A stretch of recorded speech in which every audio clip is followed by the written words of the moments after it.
Hi, class, and welcome to Chapter 1 Studying Social Problems. This chapter really lays the framework in studying social problems. The rest of the book goes in how theoretically and politically the views on different types of social problems, but this particular chapter really deals with what is a social problem, how are they constructed, what are the different political perspectives in general, like what is the difference between things such as a conservative, a liberal, a moderate, how do they approach social problems.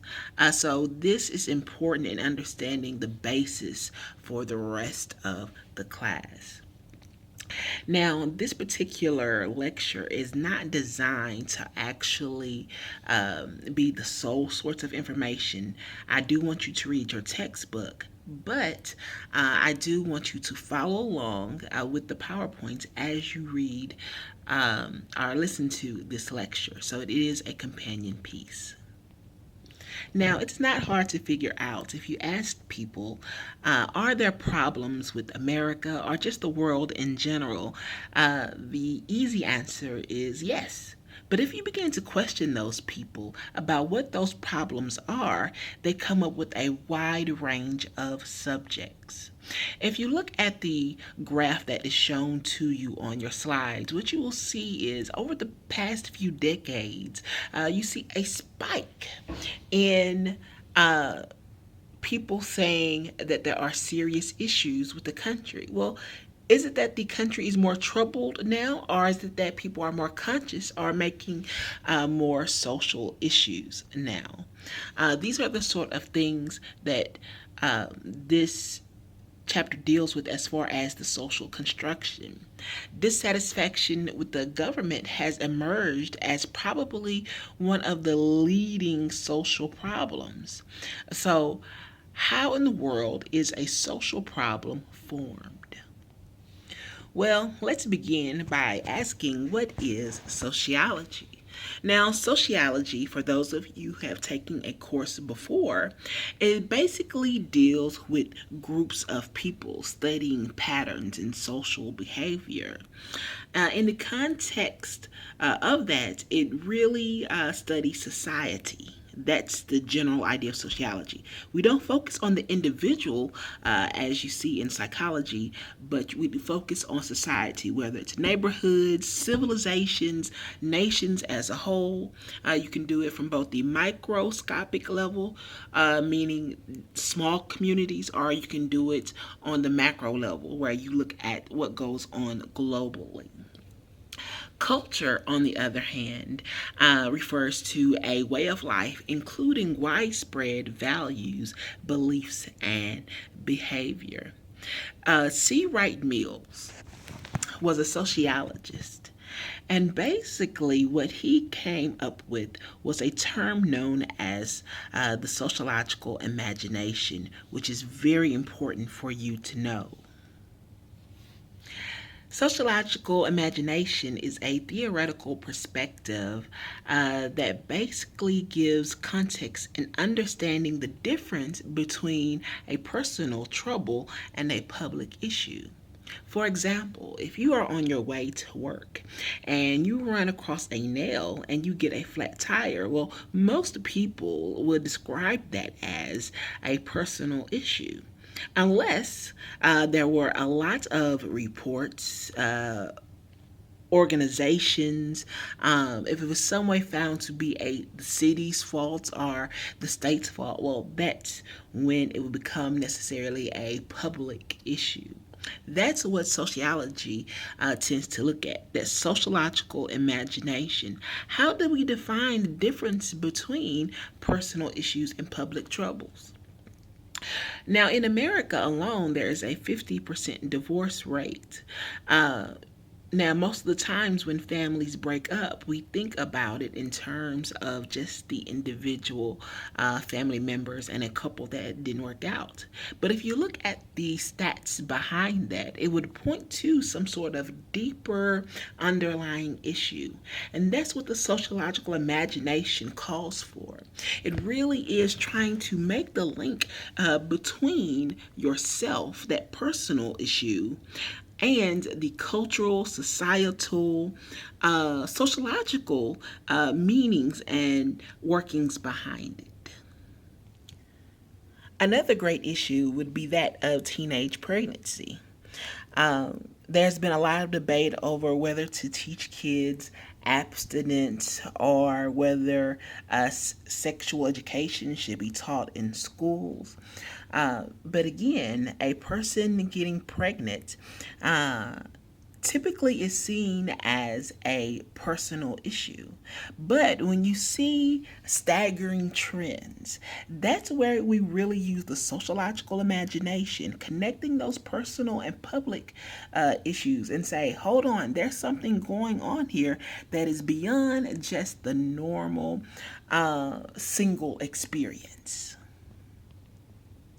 So now that you know that there's a difference between a personal issue and a public issue or a social problem, well, what exactly is a social problem? Well, according to your textbook, a social problem is a condition that undermines the well being of some or all members of a society. That is what a social problem is. It is something that actually is deemed some way to put people in danger or at risk. And it usually is a matter of public controversy. I can't think of one social problem that isn't a hot topic issue. Typically, people don't agree on all of the aspects as to the cause or even the solutions of a social problem. Now, we know that a social problem undermines the well being of people, but who decides what those conditions are and how far does someone's well being needs to be undermined before it's defined as a social problem? If you look at your PowerPoint, what you will find is from 1935 to 2010, what people have thought about as social problems have greatly changed over time. And what that leads us to know is that there is a social context in which we put problems. These things are not set in concrete. They are defined as people change, as their morals change, as their beliefs change. If you look back a few decades ago, most of you will probably know that in the late 70s, homosexuality was defined as a social problem. But just as recently, over the summer, we see now in America that people are celebrating the ability for the LGBT community to actually engage in marriages just like everyone else. Well, that shows a shift in the social problem or the perspectives of it. It's not that gay people are have become more or less of a social problem. What has changed is actually the perspective on those issues. And while we're on the topic of the LGBT community, what you will find connected to any social problem, or at least a well known social problem, is the aspect of the social movement. There is then sort of a call to arms to attempt to solve problems. So, a social movement is an organized effort of claims making that tries to shape the way people think about an issue in order to discourage or encourage even social change. So, that's one approach to a social problem. Usually, movements arrive once an issue begins to be addressed. People may not have everything figured out as far as the solution, but it is an attempt to bring an awareness to the topic. So, a great example of that would actually be during the suffrage movement, when women did not have the right to vote, one of the issues was just bringing organizations, the National Women Organization, now, or NWO, was just making people aware of the consequences of women not being able to vote and how women were being disenfranchised and treated. So that's one function of the social movement. But social movements tend to go through four phases. One being emergence. And during emergence, this is really where you sort of see the grassroots politics. Most social movements don't start off on the grand scale level, they start at the community level, very small.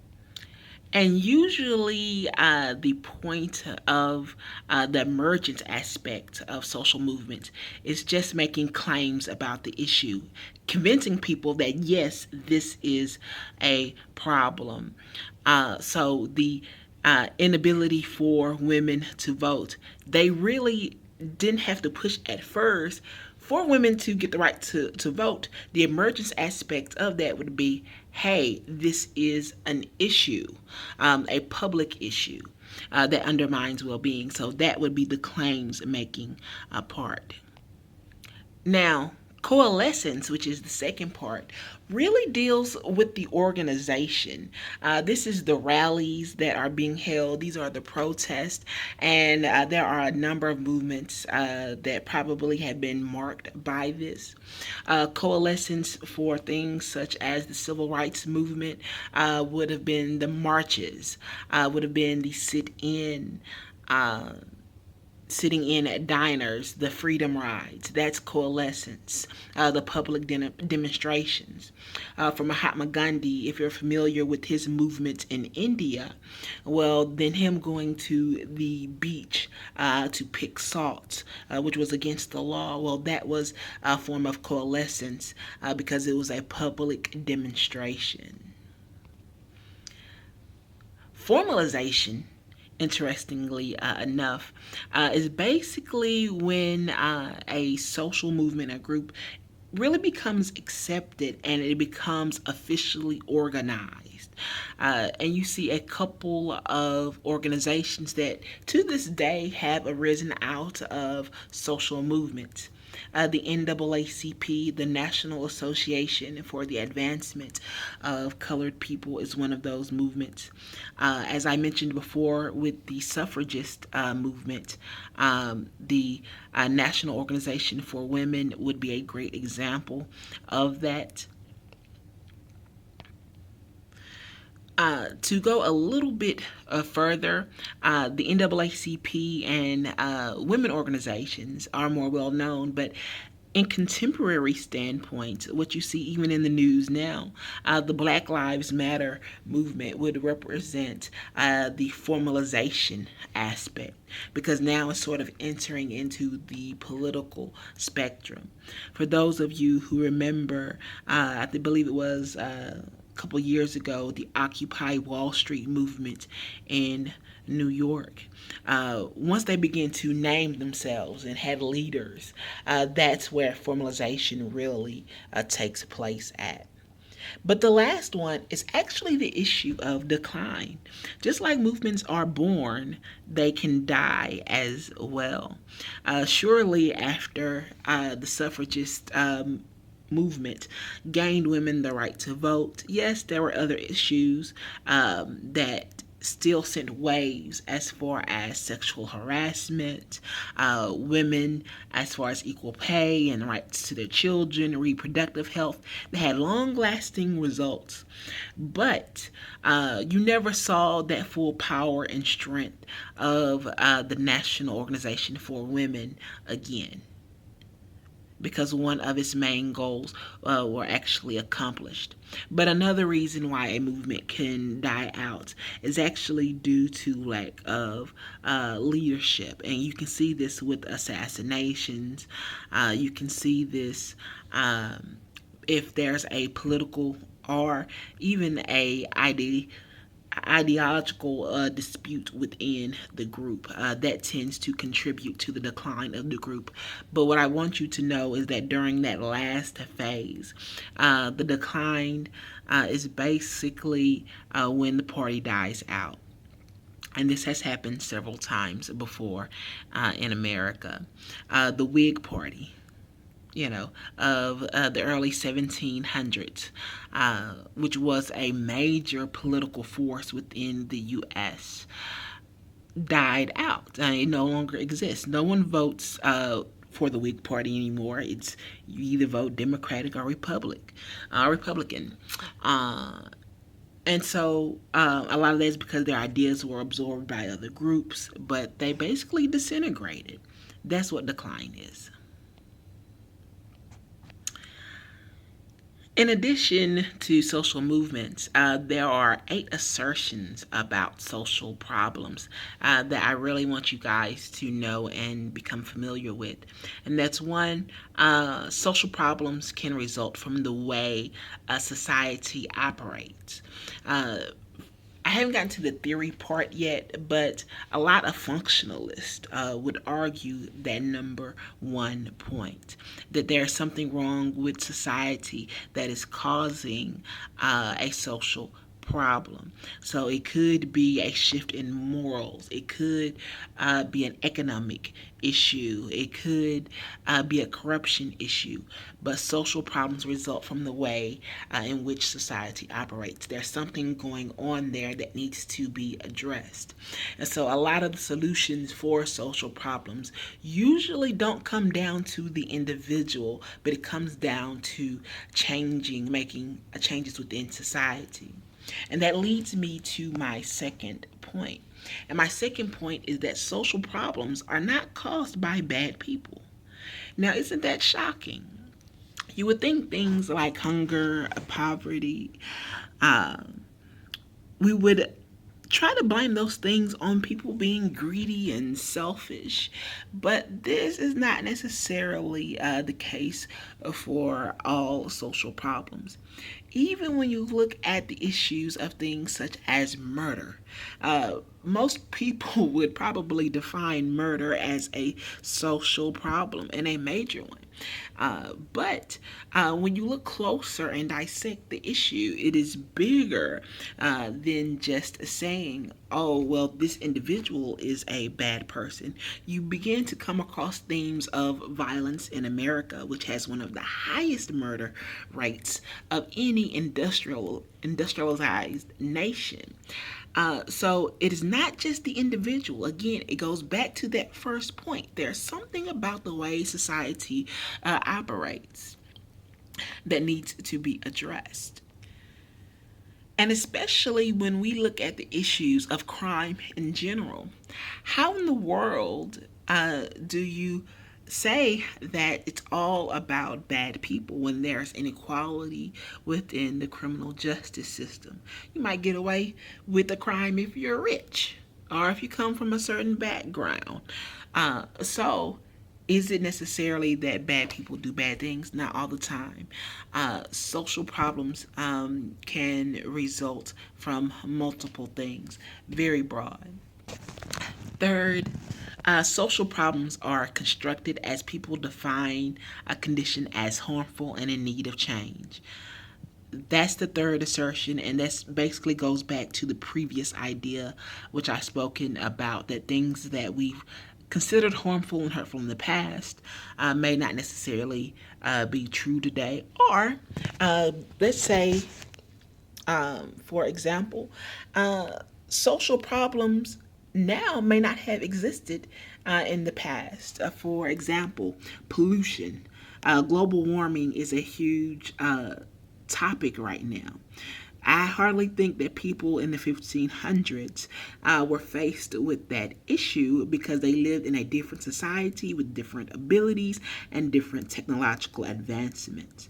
So, as society has changed, what you saw is a shift in the nature of what is a social problem. And of course, number 4, people see social problems differently. I have an exercise that I want you guys to do that sort of shows this. The definitions of problems change over time. Again, women being a great example.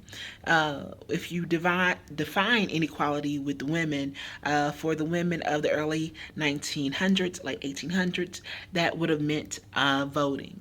But if you look at women now, it would probably be earning power, or it would probably be cultural perceptions of women. So, social issues surrounding women have changed over time. Six, problems involve subjective values as well as objective facts.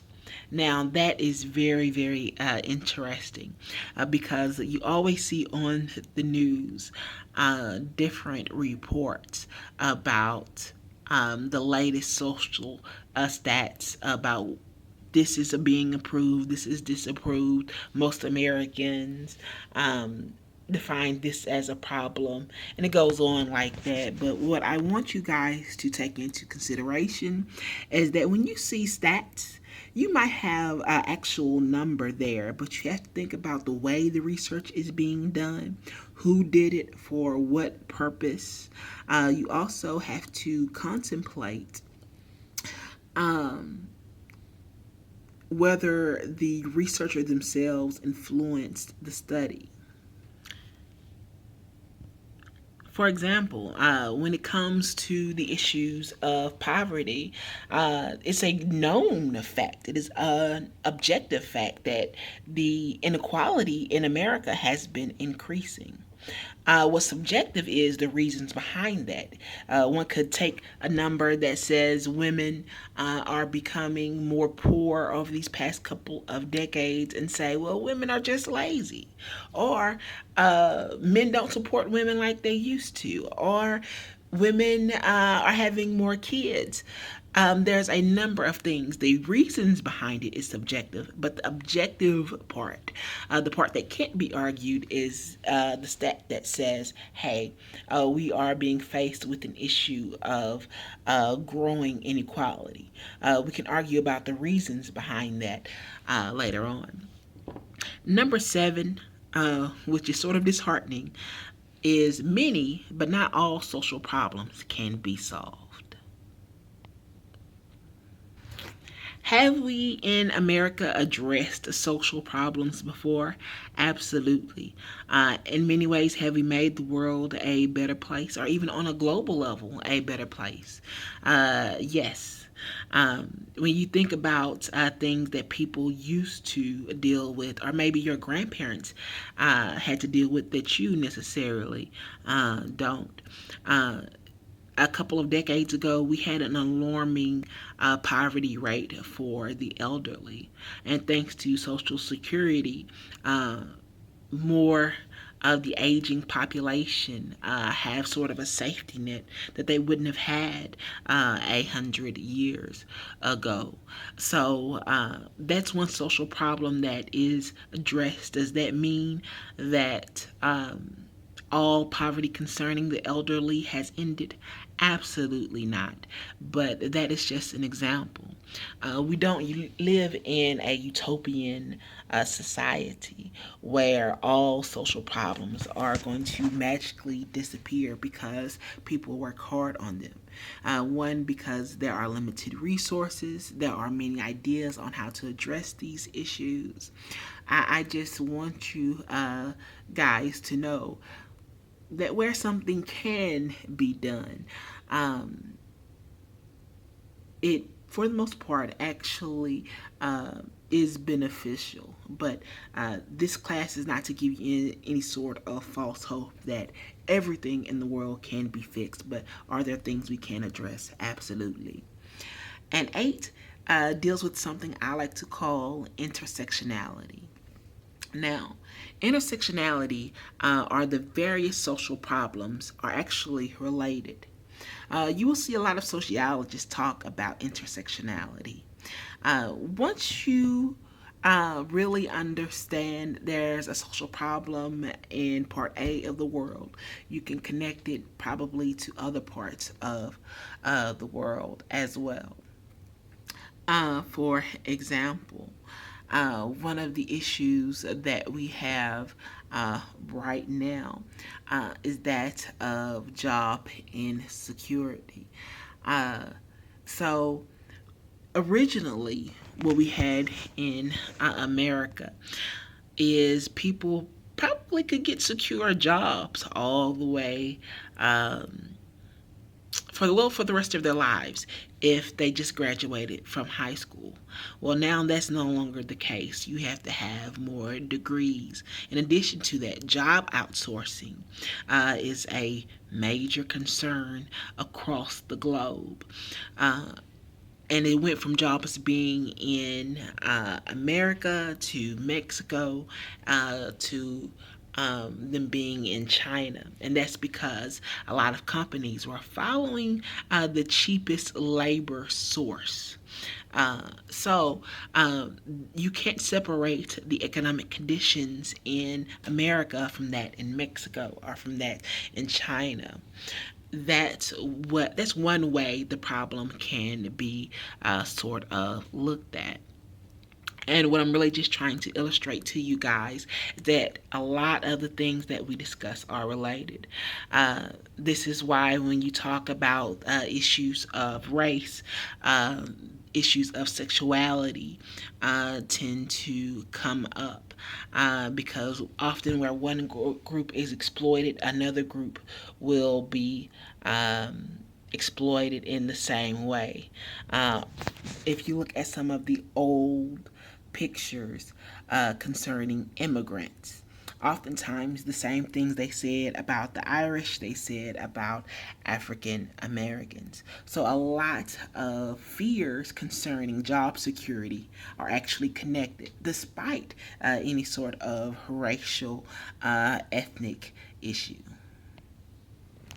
Now we're going to get into the theory part, and I want you guys to really read this portion of the chapter because it is so important.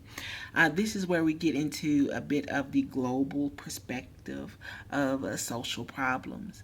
Now, when it comes to theories, which is a statement basically on how and why specific facts are related.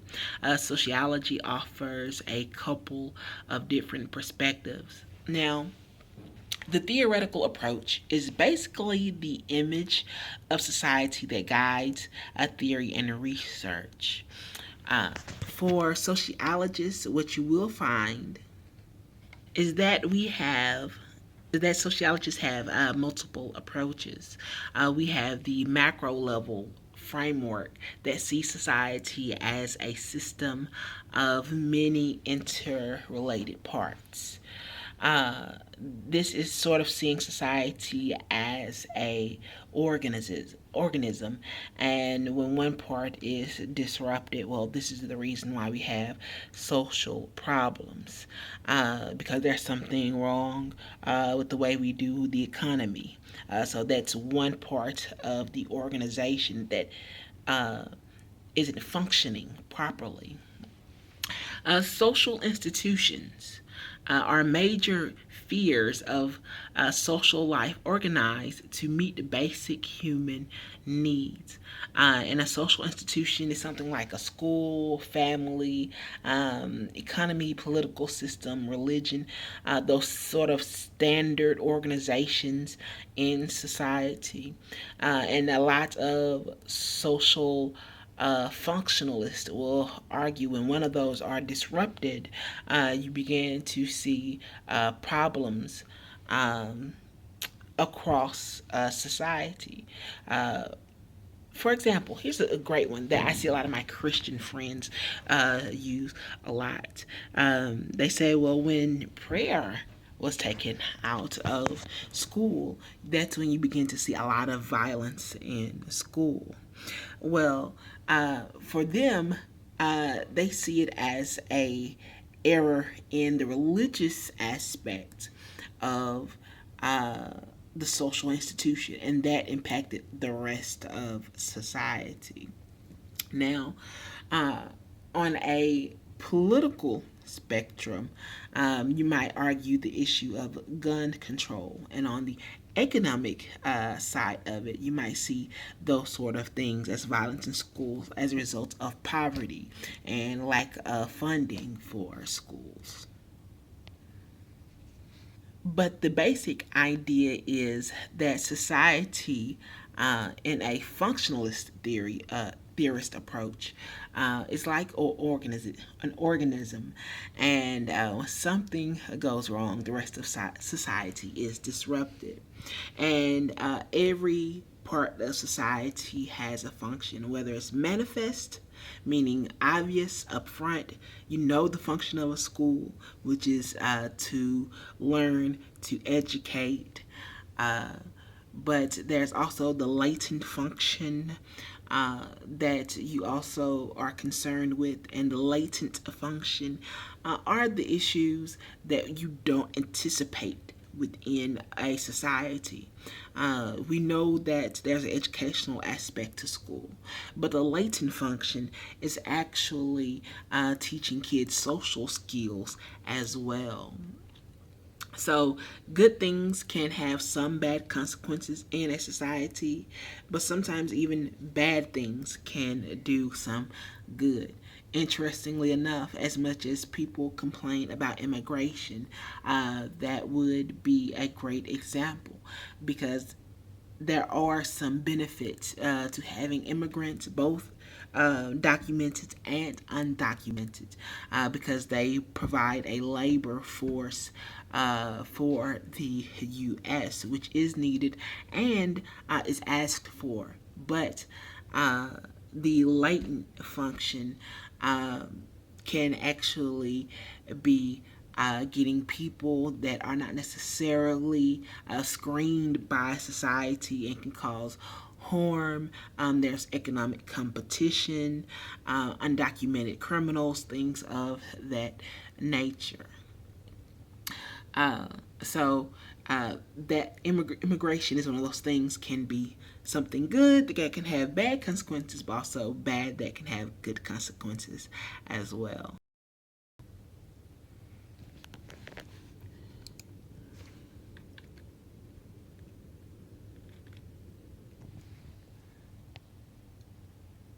Now, a social conflict approach basically sees society as divided by inequality, arguing over resources. It's the haves and the have nots. This is the theoretical approach that was rooted in the ideas of Karl Marx, if you are familiar with him, who's concerned about the bourgeoisie, the working class, those who had all of the power, those who had the means of labor. That is the conflict approach. The people that do have something and the people that don't. Marxism explains social problems in the context of class conflict. So, definitely, economic issues would be a huge interest here between the growing wealthier class and the middle class in America, which I believe it is shrinking. You see a lot of economic conflict, especially as things such as foreclosures happen, and America went through this huge sort of economic depression. Well, Karl Marx will look and say these are people arguing about resources. Jobs are resources. Houses are a resource, excuse me. Uh, so you have the capitalists and the proletarians, and the proletarians are the people that work, and of course the capitalists are those who own and run the business. But in a normal operation of society, of the capitalist system, um, Karl Marx would argue that this naturally creates the conditions such as poverty. As far as multiculturalism goes, it explains social problems in terms of racial and ethnic inequality. We haven't gotten to that part in the book yet, but as far as conflict, People can have conflict over resources along racial and ethnic lines too, and along with the gender lines, even among gender or sexual orientation. Let me say, because people felt that marriage was reserved, or some in the U.S. felt that marriage was reserved for a man and a woman. They sort of tried to hide and protect their resource only for themselves. So that would be a conflict perspective. I'm sorry, the feminist approach is a political movement that seeks the social equality of women and men. Gender conflict theory explains social problems in terms of dominance over women.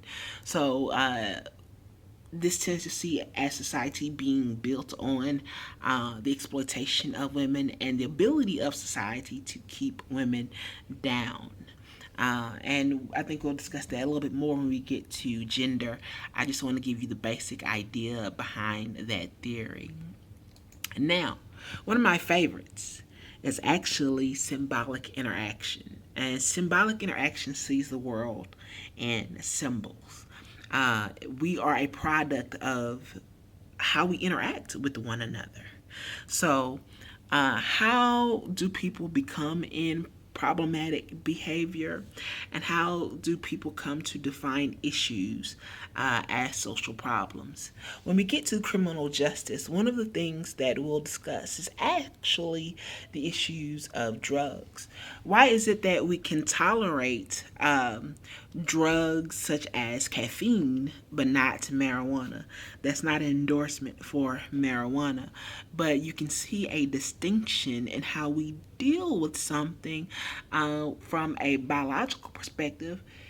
Neither one outweighs the other as far as benefits or harmfulness.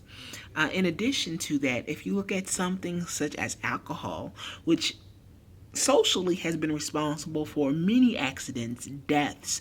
Why is it that we continue to tolerate that? Why? What does it represent mean where we can tolerate one thing and not the other? That's the interaction approach. How society sees symbols and how we interact with certain things. And a huge part of symbolic interaction is the idea of learning theory. People learn troublesome attitudes and behaviors. We learn to accept alcohol over weed. We learn to accept caffeine over alcohol, that sort of situation.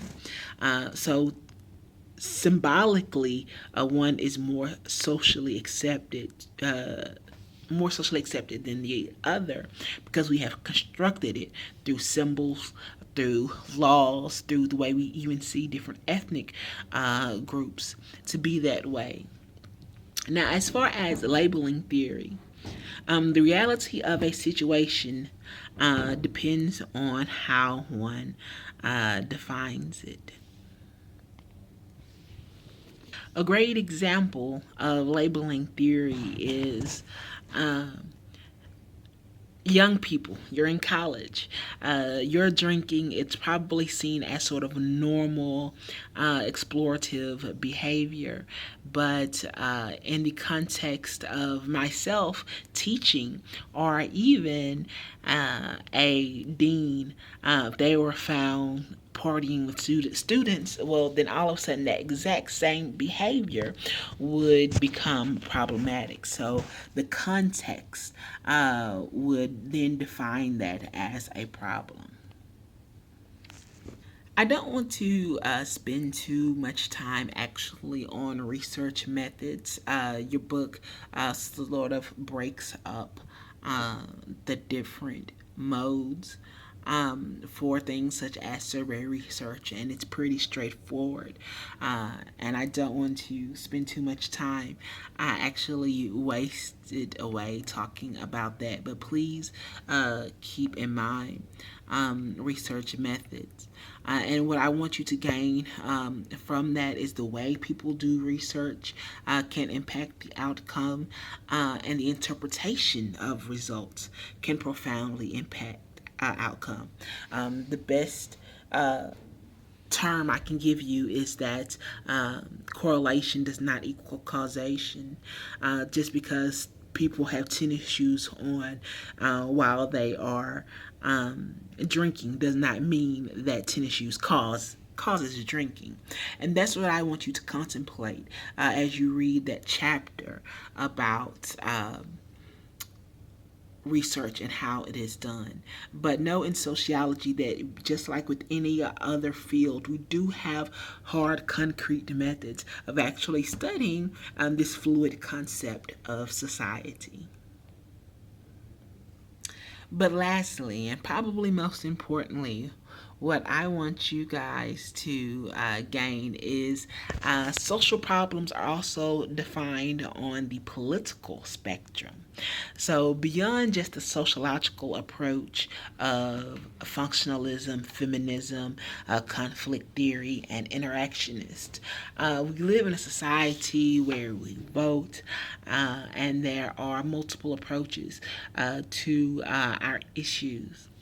Social policy as a whole refers to the formal strategies that impact how society operates.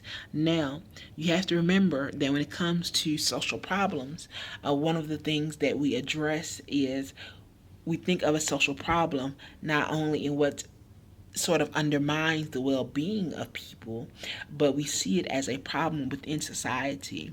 So, dealing with social policy is an important thing to discuss because politically, there is typically a debate in what policy changes need to take place in order to address those issues. So when we evaluate social policy, we have to look at how is success defined. Is it just that we want poverty rate to go down, or is that we want people to have better paying jobs, to work longer? What are the costs? Uh, so financially is a huge political issue, and typically that comes up a lot. Spending, governmental spending, things of that nature. And who should get help? Now, I don't know how many of you guys are familiar with the SNAP benefits, which is the food stamp program in Texas, but one of the things that you should know from the policy that Texas has in place is, well, if you are a single person with no children, there's only a certain number of food stamps that you can actually get. And that's because a single able-bodied person they deem as being sort of less worthy for help than, let's say, a single father with 3 kids. So that addresses that question. But social policy tends to be shaped by existing cultural values. And that is a common theme in probably everything that we'll discuss from this point out. Our culture defines social problems. Our culture defines what the solutions to those problems are. Our culture tells us what's acceptable, when it's acceptable, and when it's not acceptable. The next thing is that political spectrums go from left to right, and left would probably be seen as extremely liberal or all the way left, and extremely conservative would be seen as all the way to the right. And what makes these two spectrums different, liberal, conservative, left, right, is actually their approaches to societal problems and issues. On the left side, liberals, for the most part, believe that people should be able to shape their lives for themselves. That's basically what a liberal is. In contrast, what you see from conservatives is a more traditional approach that is held on to. And that's what really separates liberal from conservative. It's basically the traditional concepts, against um, letting everyone sort of have their own free say in life. In addition, as far as the economy goes, economic liberals thinks that the government should actually work to solve many social problems. Where you see economic conservatives say that there should be smaller roles in government, and so there really is a belief on the conservative side in capitalism. So who believes what? So who believes what in America? Well, for the most part, people who are more educated tend to lean more on the liberal side. Higher social class tends to lean more on the liberal side. And you see the more conservative approach with people with lower social status and smaller incomes or smaller social power. But the majority of people actually have a mixture of both liberal and conservative values about any issue, or a combination. You can be economically conservative but socially liberal. So this is not something that is set in stone. Oftentimes in debates, people throw out these broad labels, but there is a political spectrum where there's a number of places where you, the individual, can fit on. I think that sums up what I am going to say for this chapter. I'm sorry if the video looks weird, but thank you, guys. I'm still working on getting a better mic and camera. And please check Blackboard for any assignments that will be due next week at midnight. Have a great day.